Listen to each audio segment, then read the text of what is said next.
I very seldom, if ever, rewrite. That's actually something I kind of refuse to do. I'm very deliberate in the way I write something. I write it exactly the way I wanted it to sound. And you do that on the first attempt? Yes. Wow. That's a gift. Thomas, thank you so much for being here. Welcome to the show. Yes, thank you, Mark. We are going to get right into it with Allison's Tears. Pitch me your book. Allison's Tears, a horror novel. The circle must be closed. Following her uncle's gruesome demise, a family's secrets are uncovered when Portia Derringer and her father are called to their uncle's old cabin in Grandview Pines. A routine getaway was all it was to her. But to others, those trapped within the confines of the old cabin, it's much more than that. It's cold, unforgiving revenge. In the search for answers, Portia and her girlfriend's minds, bodies, and even their souls are put to the ultimate test to survive not only the onslaught of the unquiet dead, but the truth of Portia herself. Some truths can be deadlier than lies. That's great. Thank you. So what sparked the idea for this book? So, the answer to that is actually twofold. I had always had an idea in my head about a story, or just a scene, where a man is struggling to try and scribble out a note or a final testament of some sort, while some impending doom is just slowly creeping up behind them. I'd had this idea, but never knew entirely how I wanted to execute it, until I saw a call for submissions on Facebook for an anthology surrounding the idea of ghosts. Just basically an anthology of ghost stories. And so, with the original intention of trying to submit to this, I began writing Allison's Tears.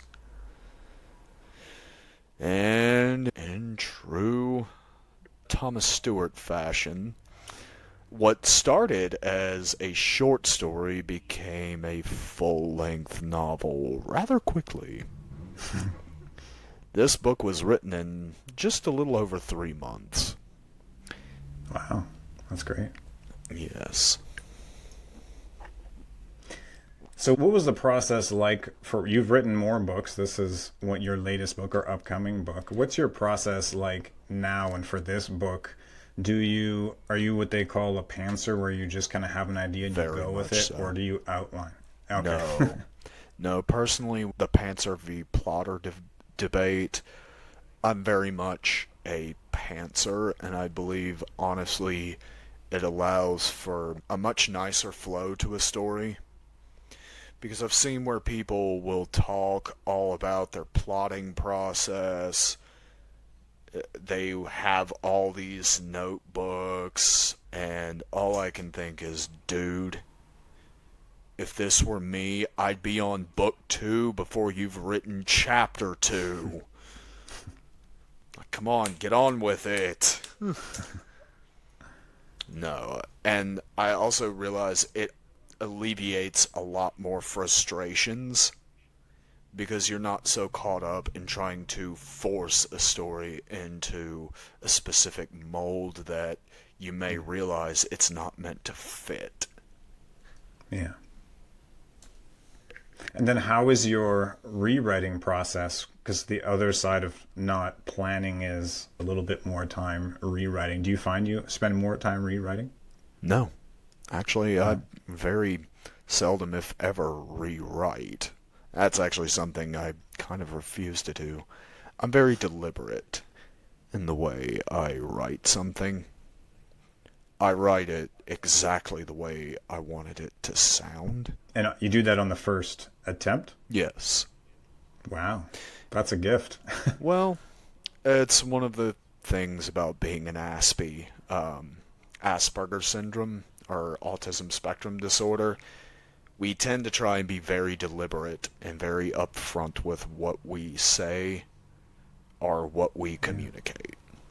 And yes, that translates a lot into my writing. Yeah. And you did a good job with it, so I'm impressed that you're able to do that. Wow. Thank you. So Allison's Tears is a powerful title, especially given what happens in the story, which I don't want to give spoilers away. But where did that title come from? Did that title come first, or was it after you wrote the book you just thought this is the perfect title for this book? No, actually, normally it is the latter. Normally, the title doesn't come until after at least most of the story is written. This is one of the few, though, where this title was just a faceless title, if you will, just lingering in my mind. I'm like, I have to have some story out there by the name of Allison's Tears or Adeline's Tears. And I went with Allison. And what about the book cover? How did that come about? Yes, this is a product of Grim Poppy Designs, or on Facebook you would know her as Christy Aldridge. She is an absolute wizard when it comes to book cover art, and I found her when I was publishing with Unveiling Nightmares Press last year with my book Skin That Screams. That was when I saw firsthand the kind of prowess she had and the kinds of things she could do with book cover art that I couldn't do myself. Because when I started, I was making all my own book covers. Some came out better than others. But when she did the cover of that book, that's when I realized, I was like, oh, okay. This book originally was going to actually have a different cover. One that was equally as good. That was good. But then, literally the same night I was going to do a cover reveal, I found that she had already sold that exact same book cover to someone else on accident. So I just went to her and I was like, hey, did you happen to notice that? And she was like, oh, okay. And so I was like, can I just swap this? And she's like, go right ahead. That's when I found this one. I'm like, okay, you know what? This one is objectively better. And honestly, captures the creep factor in this book. Because I will say, I've said it before on my socials, of all 16 titles, this one is easily a candidate for my new favorite child. And quite easily, quite possibly the creepiest book, the actual most objectively creepy book I've actually written. Like, horror-wise, it might actually be the scariest one I've done so far. Yeah. When you're writing, how do you balance when you're building the setting? Because in this, you had like vast temperature changes where, as a reader, you almost didn't know, is this happening or is this in their mind? And it's all like impacting them so much, and it's so vivid. How do you build that? Well, so you mentioned temperature changes, like when they are suffering extreme cold or extreme heat. Yeah. And for me, I'm sometimes a little more temperature sensitive than others. So whereas some may experience like a light, brisky temperature, to me it might be damn near sub-zero temperatures. So Wow. I guess that's kind of where some of that stems from. That, and sometimes at random I get like real bad chills. Because there have been several times, especially in the past, where some mornings I'll wake up in like a cold sweat, but I'll be shivering like the house's temperature is at sub-zero or below. So do you find, I guess that's like a lived experience, do you find a lot of lived experiences end up in your book like that? I'm not sure I'd say that's a regular occurrence, but certain things like that, like what you were describing, perhaps. When you crafted Allison as a character, and we'll try not to go into spoilers, but she's a character that we fear and we gain sympathy for. How do you balance that where there's that, yeah, the fear and the sympathy where I'm like, I'm terrified, but at the same time, damn the poor girl. Well, that's so. To me, I feel like that's a little bit of just a common trope when it comes to ghost stories. Okay. You come to realize that as terrifying or as vengeful as the phantom may be, there's typically a reason for it. And and I just have a knack for trying to give villains or even just monsters or creatures, trying to give them some sort of depth. With Allison, I wanted you to be a little more sympathetic for her, even though yes, you will fear her, but she's not entirely just a bloodthirsty psychopath. Yeah. She just wants the ones that responsible for what had happened to her. As a pantser, does that come to you as you're writing the story? Was she scary first in your mind and then her backstory came about? Or do you feel like all these characters live in your mind and then you just put them on the page? They're kind of developed already just through like the thought process. With the case of Allison Venter, very much so. To put it into more perspective, with her character, I always tried to imagine something along the lines of, I don't know if you play video games very much, but one Mm-hmm. video game series I'm very much a fan of, especially if you delve into some of the lore of it, is the Fear series. First Encounter Assault Recon, which is basically just if Call of Duty met The Ring. Okay, that's a good pitch. It's a horror first-person shooter in which the main antagonist is a phantom by the name of Alma Wade. And she did have a lot of inspiration in how I wanted to craft Allison Venter. Okay. Someone who's as a child was absolutely tortured and witnessed and suffered the absolute worst of humanity, such as the cruelty she endured at the hands of an extremist religious cult.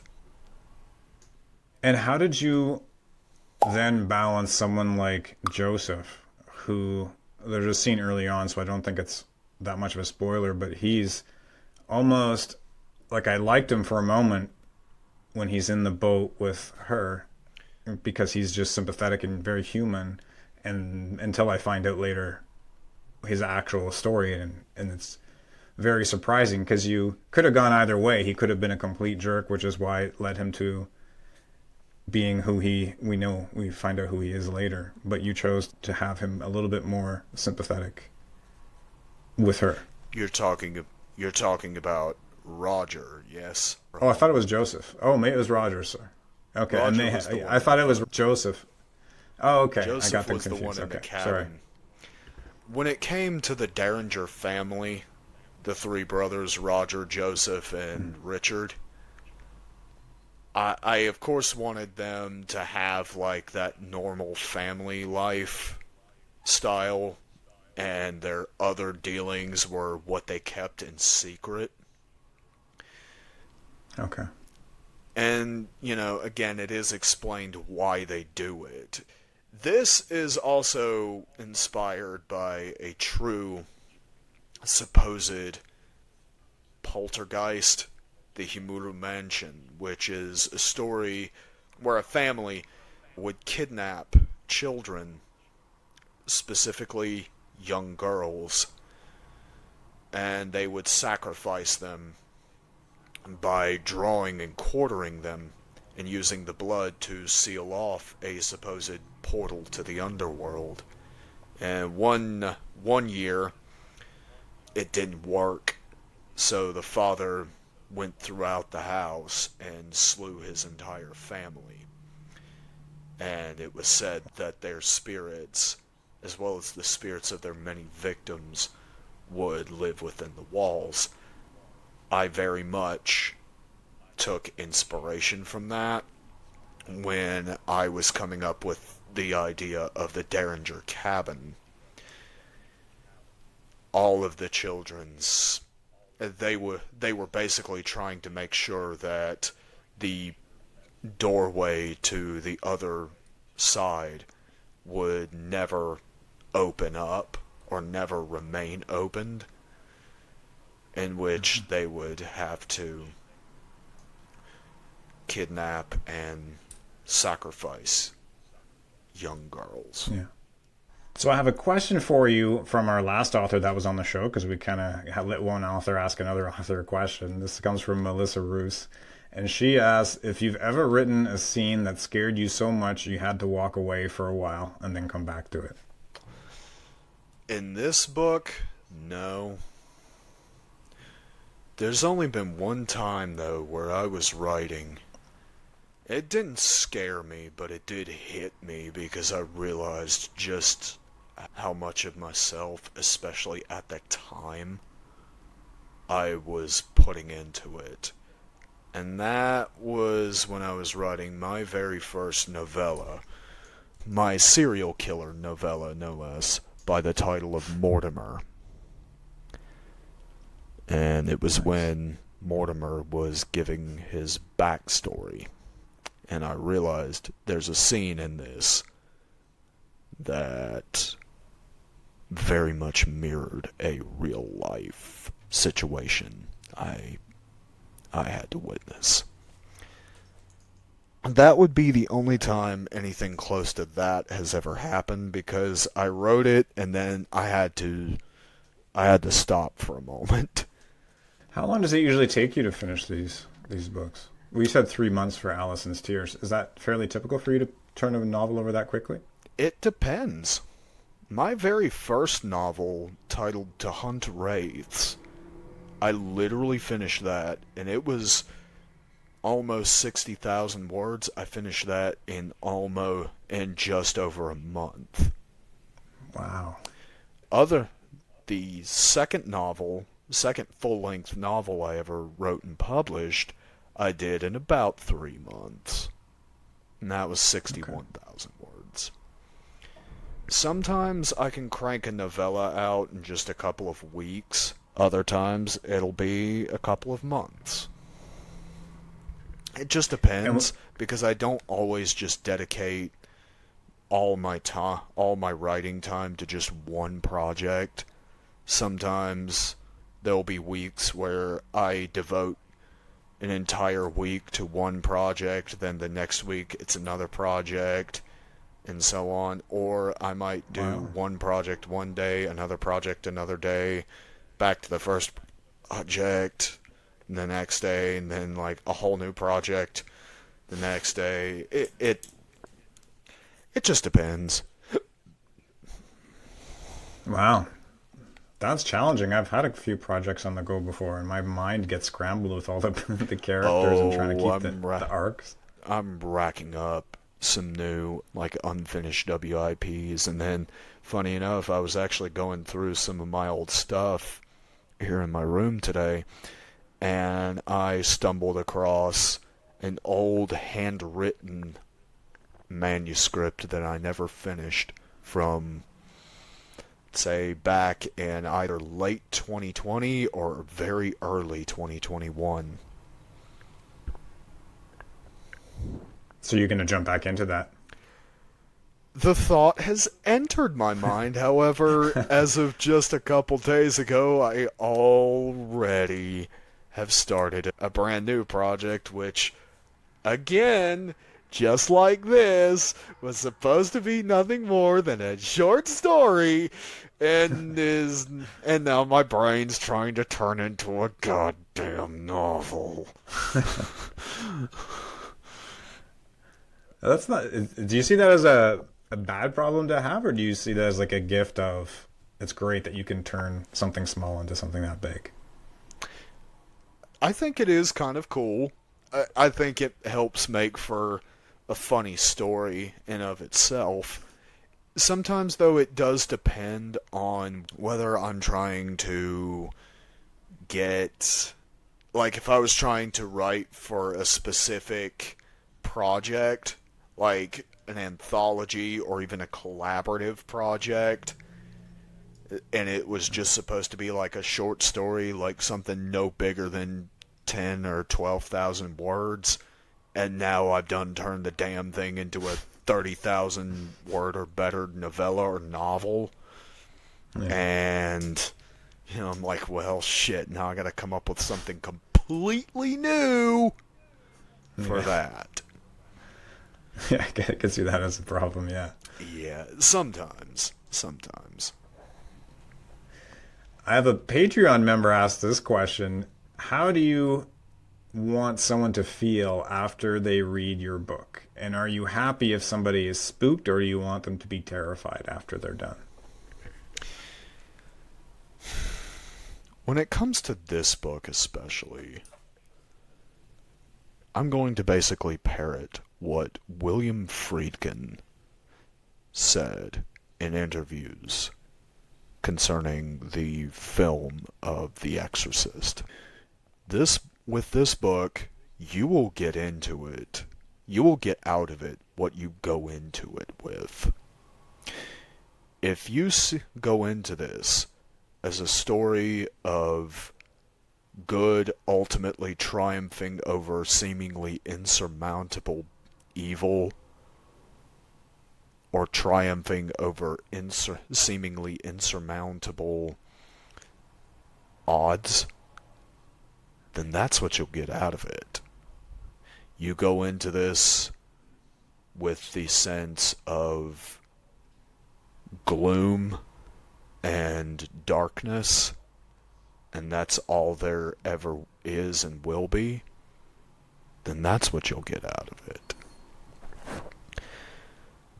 With this book, I will say you will feel a range of emotions. One of the reasons this book very quickly became a new favorite child of mine is because of that. And more specifically, because I have this thing where if I'm writing a story, and that story has the ability to damn near bring me to tears, or, in the case of this, actually make my eyes well up with tears when I'm writing it, writing the end of it, or writing parts of it, that cements it in a special place in my heart. This book will get inside of you. I had one of my ARC readers, one of my advanced readers, read this book, and she blew through it in one night. And then I joined her in a TikTok live, and she was sitting in her car with a glum expression. She looked at me and she said, "I just read the end of your book, and I get it." And I'm like, oh, so this book will terrify you, because again, it is probably the most genuinely terrifying or genuinely creepy book I've written of all 16. But you will feel more than just fear reading this. And that was by design. Yeah. As we wrap up, what advice would you give someone who has just published their first book? Because you were there many years ago now, but What advice would you give to someone who's just kind of having published their first book? What do they do? Keep writing. So, I know this wasn't entirely the question, but any advice I have to anyone who is seeking to be an author or a writer, the only advice I can ever give you, and the only advice I feel like anyone should ever pay attention to when it comes to advice in the craft of writing, it's 3 words. That's right, even shorter than Stephen King's whole book or any of the books that other people have written, however long of short. No, 3 words. JFW. Just fucking write. Because what you'll realize is you'll soon start developing your own style and what works for you and your stories. Everyone else is going to try and tell you how they did it and that you should do it like that, but let's think about this. You do that, then what makes you special? Okay. It's good advice. Just keep writing, yeah. Where can listeners find your book? So, Allison's Tears is currently available on pre-order on Amazon. It will release on October 31st in ebook and paperback, and if everything goes according to plan, audiobook, because yes, I do have an audiobook for this in the works. And the last I heard from my narrator, she had just completed recording of chapter 12. That's great. Congratulations, an audiobook is a lot to get that produced. Yeah. So, it will be releasing on KU. However, at this time, I also will have potentially paperback copies going up on my personal web store, www.corpsechildsanctuary.com/shop. I will potentially be having signed paperbacks going up on the store, so there will be that. Okay. Although I will have to emphasize U.S. shipping only. I cannot ship internationally. I'm sorry, but I can't. That's understandable, yeah. Well, thank you so much for taking the time. This has been great. I've really enjoyed learning more about Allison's Tears and that process. If you don't mind sticking around for a few extra minutes, we're going to go into the lightning round after the show. Of course. Thanks again.